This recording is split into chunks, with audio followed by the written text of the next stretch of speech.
Welcome back to Design Recipes, everyone. I'm Kathy Hobbs. These days, the Brooklyn Navy Yard is full of unique and creative businesses. One such company is the Kings County Distillery, a unique blend of vision, entrepreneurship, and having the right idea at the right time. Our Brooklyn real estate expert, Donald Brennan of Brennan Real Estate, takes us there. Hey, Donald. Thanks, Kathy. The Brooklyn Navy Yard is an important part of New York City history, both past and present.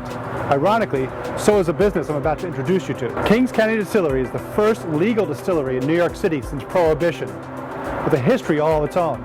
Let's go inside and learn more. It wasn't too long ago that this type of small batch spirit making would have been illegal, considered moonshine, a term associated with high-proof home-brew spirits. But today, Kings County Distillery is on the cutting edge of a growing movement of small distillers making history of their own. So tell me a little bit about your background. So I grew up in Eastern Kentucky, really more the kind of moonshine part of Kentucky than the bourbon, fancier part of Kentucky. It was a dry county, so there was no alcohol, there were no liquor stores. Can't even sell it in restaurants there, or at least when I was growing up. So I would go to a bootlegger to get alcohol. And it was only after really moving to New York that I realized that that was pretty rare and unusual, and in fact very intriguing to people who lived in New York. So I would bring that moonshine back to New York City, and kind of through that curiosity and enthusiasm, I got interested in distilling. Got a little still off the internet, distilled illegally for a couple years. This was in my apartment in Williamsburg, of course, and it was kind of set up, there was this kind of exterior rooftop that was pretty secluded, but it was enough to make about a half gallon every time I ran the still. And so there was a process of kind of perfecting the recipe and the procedure, and in the course of doing that, actually learning what makes whiskey good. So how long were you in the home distillery phase of your project? A little over 2 years, and kind of even by the end of that, it was pretty clear that it made sense to at least apply for a license, because New York State was just in the process of amending its laws around distillery licenses. So when we first opened the business in 2010, we were in a 350 square foot room in Williamsburg, very small, but commercial distillery. You know, we didn't know if people were going to want to drink whiskey made in New York. I mean, at that time, it was a very unusual concept.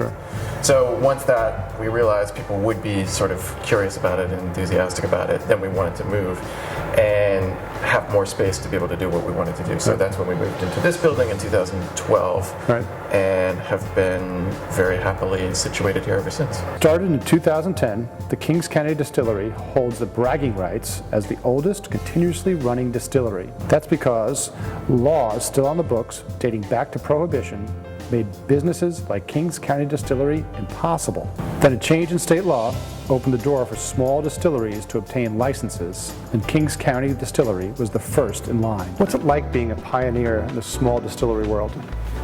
Well, what's been most fun is to kind of share how spirits are made with people. I think for the past 10 years, people are starting to question where their food comes from, who's making it, what are the values that are associated with that maker.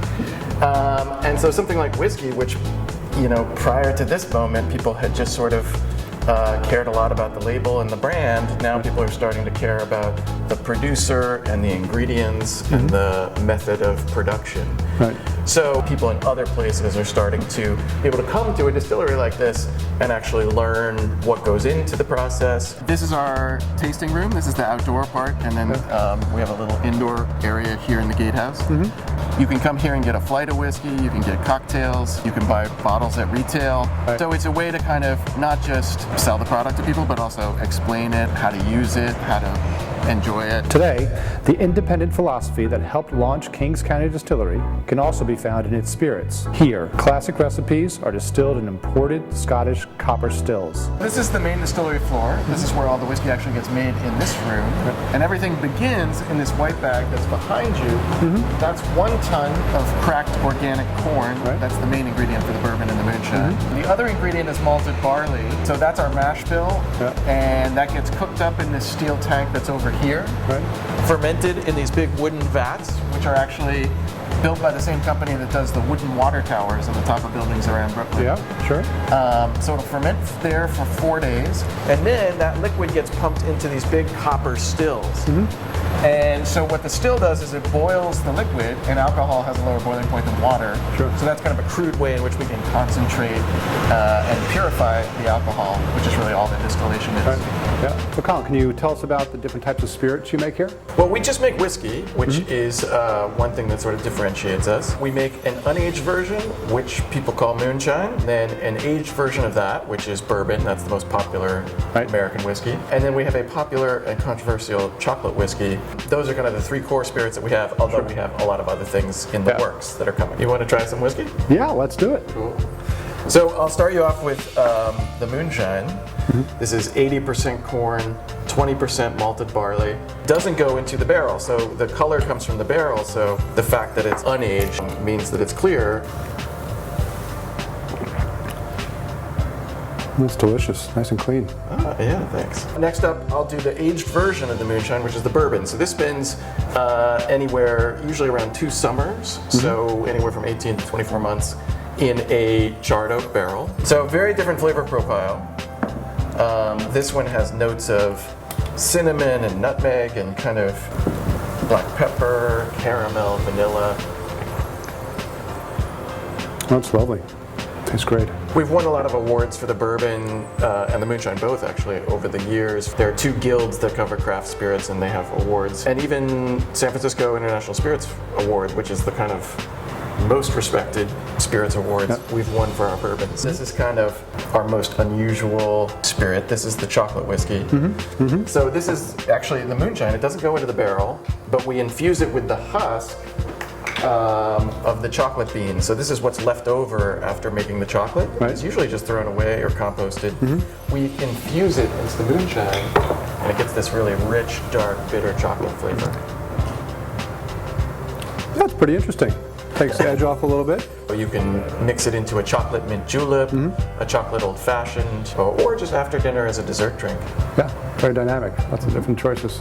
Can you talk a little bit about the packaging? Pretty unique, clean, simple. I think a lot of spirits brands are kind of over branded, and people at a certain point feel like they're paying for the graphic designer as opposed to the distiller. So in our case, because we put so much emphasis on what goes in the bottle, what was on the bottle, it was designed to be muted, to not really be that flashy. And as a result, it's been very good for us, because I think people pick up the bottle out of curiosity and then buy it again because they like what's inside. Yeah. So Colin, what brought you to the Navy Yard? How'd you end up here? We started in Williamsburg, and the Navy Yard leasing office came to our little tiny one-room distillery and sort of said, we have some space on the Navy Yard if you've ever thought about expanding. And I thought the Navy Yard doesn't exactly scream delicious whiskey, like food products, as an industrial character. But then after visiting, I was curious about it. It was a really cool sort of piece of New York City's history. So for that reason alone, I was sort of like, well, maybe I'll check it out. And then saw the building that we're in and kind of fell in love with it. And then thought, there's a way to figure this out. And it was a really good decision for us. Yeah, seems like a good fit. What's really exciting is the people that are moving into the Navy Yard to join us, which is Brooklyn Brewery is coming. We have Rooftop Reds. So I think in the future, this will be a destination for people wanting to see New York City's food culture. Kings County Distillery is indeed a pioneer and on the forefront of what is a growing movement, both here in Brooklyn and throughout the state, in which small distilleries inspired by creativity and raw entrepreneurship are creating the perfect blend. I'm Donald Brennan of Brennan Real Estate. Back to you, Kathy. Thanks, Donald. What a fascinating tour. Coming up, a design recipe, making the most of your space using art. Up next.